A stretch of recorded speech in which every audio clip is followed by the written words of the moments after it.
आई लोगी रोल के सोनू डान के गाना सुनाओ तनी या सुनी लोगी। बाबा बाबा पुकारी ले बाबा ना बोली ले हे पापा पापा पुकारी ले पापा ना बोली ले हे पापा के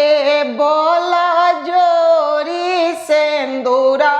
बोरा डाले ले हे पापा के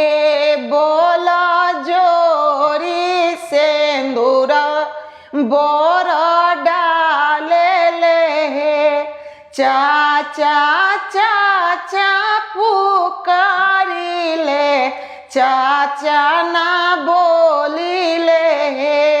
भैया भैया पुकारी ले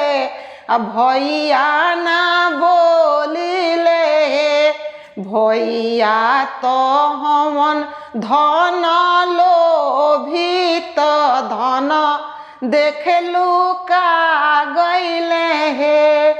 चाचा तो हवे बेटी बेचावा बेटिया बेचलू का गईले हे चाचा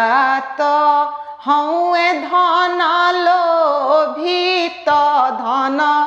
देखलू का गईले हे चाचा के बोला जोरी सेंदूर बोर डाले ले हे भैया के बोला जोरी सेंदूर बोर डाले ले हे। अगर हमार गाना इस अनुदान के अच्छा लगल होके तो लाइक करी, कमेंट करी, शेयर करी और ज़्यादा से